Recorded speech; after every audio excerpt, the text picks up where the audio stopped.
Salut, je m'appelle David Taïro, artiste, musicien, producteur ivoirien. J'ai démarré la musique à bas âge, au début des années 80. Il faut dire que j'avais déjà cette fibre-là en moi, je veux dire, dès la naissance, au bas âge. Euh, Déjà à l'âge de 6 ans, je côtoyais beaucoup de musiciens, amis à mes grands frères, dont certains aussi étaient musiciens.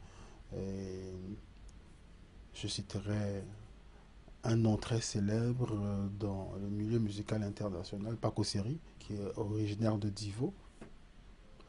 Il était ami à mes grands frères et c'est comme ça que je les suivais un peu euh, quand ils étaient en train de répéter et tout ça.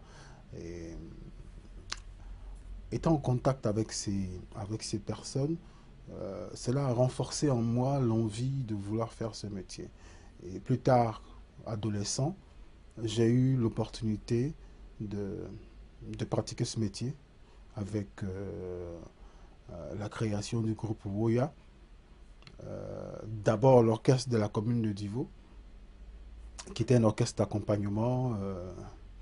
Nous avons accompagné dans les années 83-84 toute la crème des artistes ivoiriens, Aïcha Koné, François Luga, Baïs Pinto, Diane Solo, Reine Pélagie, Mamie Claudia, tout ce qu'il y avait comme star de la chanson en Côte d'Ivoire. Nous les avons accompagnés soit dans des concerts, soit dans des balles ou des galas.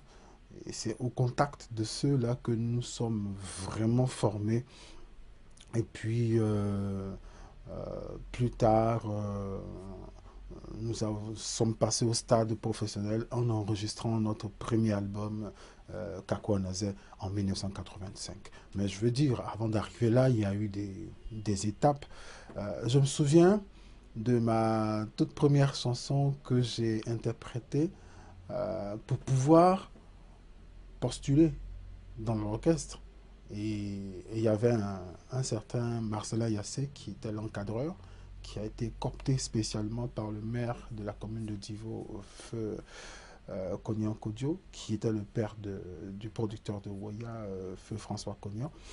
Et, donc je disais un certain Marcelin Yassé qui était là pour encadrer les jeunes gens et il m'a demandé comme ça, moi j'étais le plus jeune dans la trentaine de postulants. Euh, J'avais 14, 15 ans par là. Il me dit oui, jeune homme, c'est pourquoi pour m'influencer et essayer de me classer un peu. Mais c'était sans compter toute ma volonté de vouloir réussir. C'est pourquoi j'étais là. Et je dis non, je suis là pour le poste de chanteur. Il dit ah bon, ok, d'accord, ben, vous passez au micro et puis vous chantez quoi? Je dis African Typic Collection. C'était une chanson de Sanfant Thomas que j'ai interprétée. Au bout des 10 premières mesures, il m'a dit bon, ça va, ça va, ça va, il faut passer à droite. Bon, parce que ceux qui passaient à droite étaient retenus, ceux qui passaient à gauche, ils n'avaient pas été retenus. Et c'est comme ça que j'ai fait partie de l'orchestre de la commune de Divo qui plus tard est devenu le groupe Foya.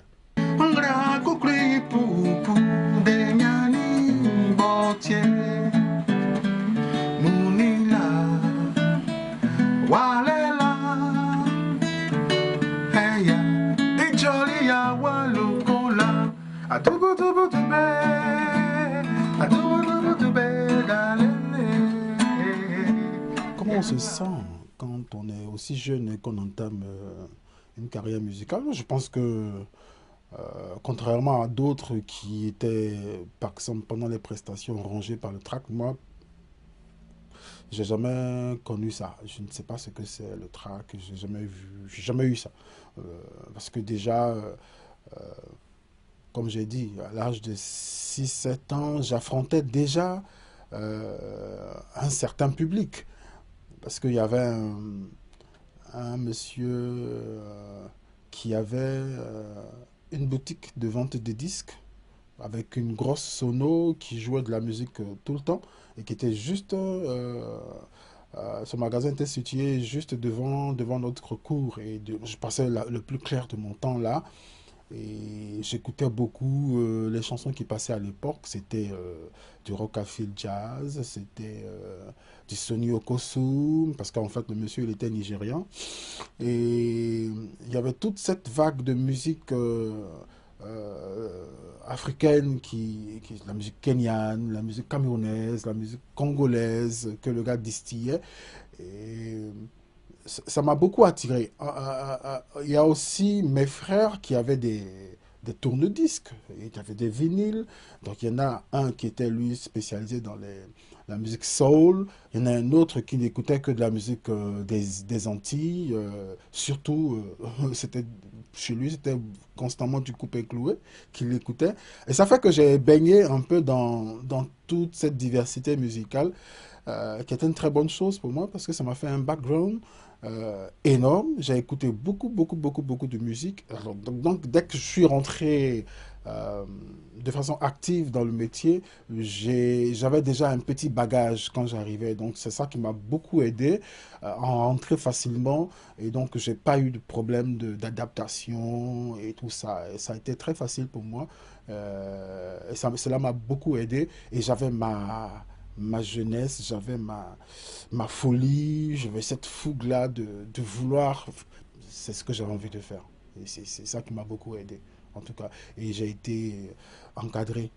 Quand tu sors d'un encadrement mené de maître par un monsieur comme François Cognan, si tu n'as pas réussi, c'est que vraiment tu n'étais pas destiné à faire ce métier.